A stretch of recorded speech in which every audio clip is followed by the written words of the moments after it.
Morning, I am Marijuana Tibalilo and I am a student at the University of the Philippines Open University. This presentation is conducted to fulfill the requirements for English 157 course. My viewer for today is Mr. Shernan Balilo. He is the Vice President for Finance of ABB Philippines located in Parañaque City.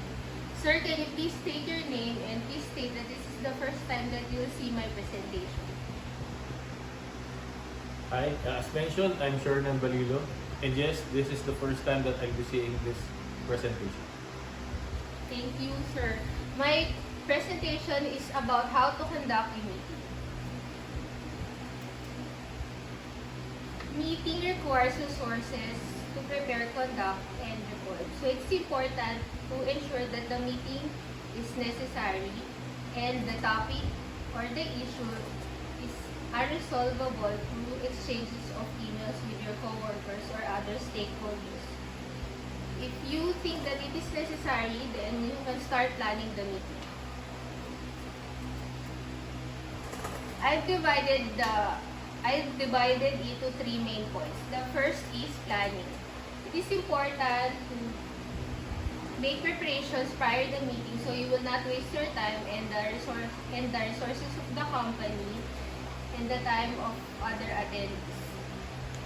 Number one, ensure that all the people that are invited in the meeting are truly needed in the meeting.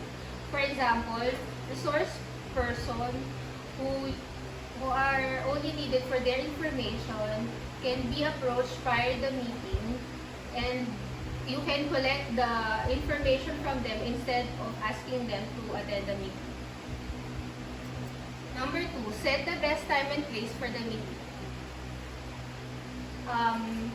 It is best to ask the attendees for their best time so that they can prepare for the meeting and that they are at their best during the meeting. Number three, have a clear agenda and objectives.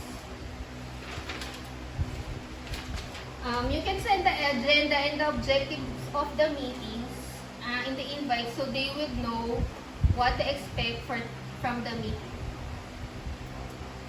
Reach out to some of the attendees to clarify some issues before the meeting and to avoid surprises.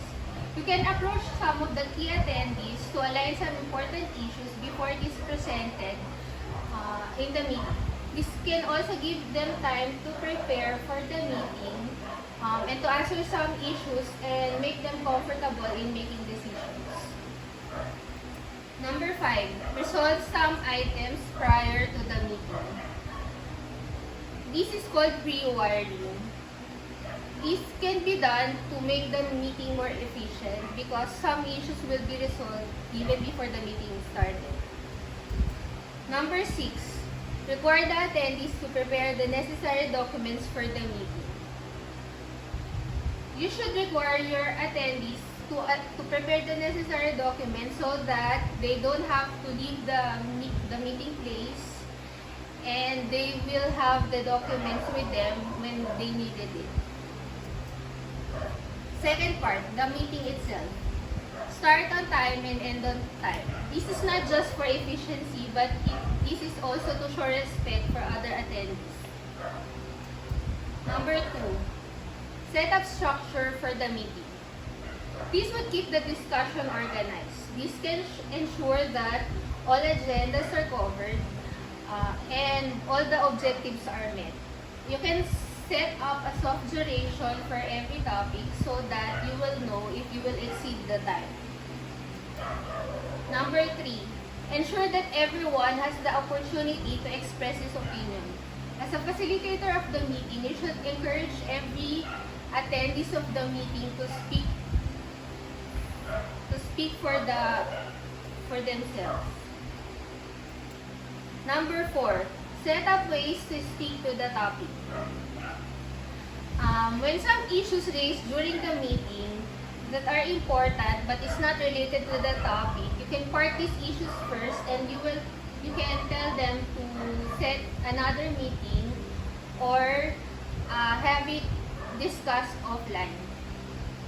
Number 5, agree on the next steps and document it. This is important. You have to make sure that all are aligned with the decisions that are made during the meeting. And you can document it so that you have a proof that all agreed with the decisions that were made. Lastly, the summary. Set up time to summarize the important points. The minute taker will summarize all the important points and all the decisions that were made during the meeting. Number 2, send a copy of the minutes to all the attendees.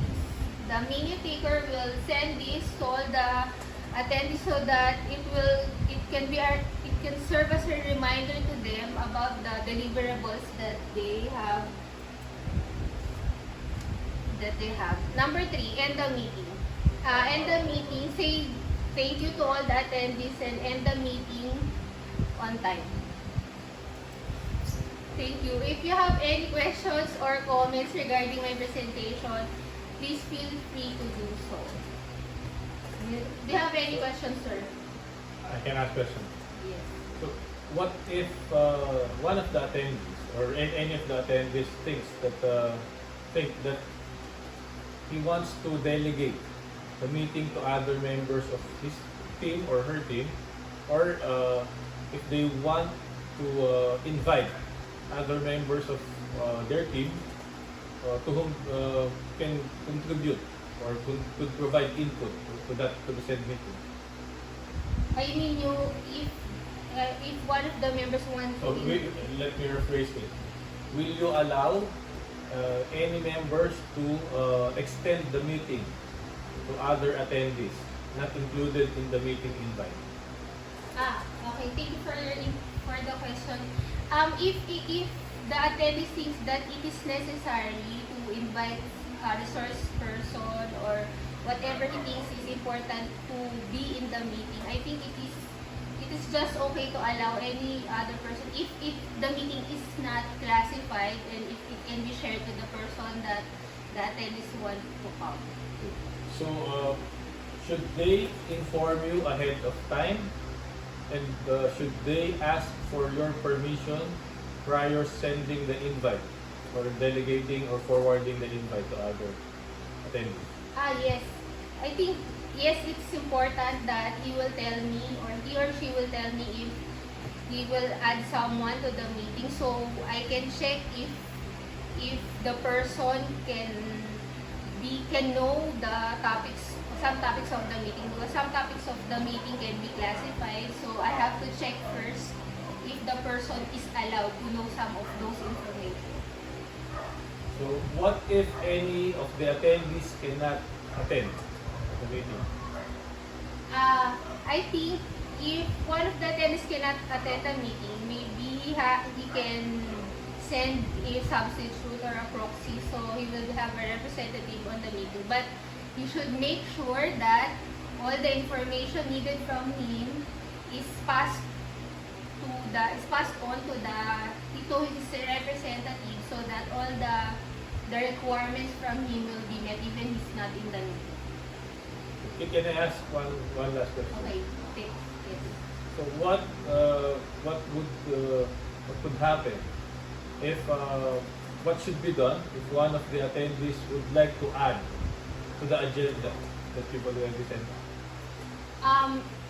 If time permits, maybe I can give allowance to the attendees. But if the time is constrained, maybe I can ask the attendees like what I've discussed. I think it's number 4 or number 5 to stick to the topic.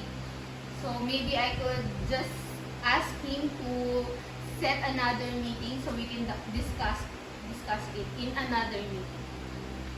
Okay, thank you. Thank you very much for listening to my presentation. Thank you very much.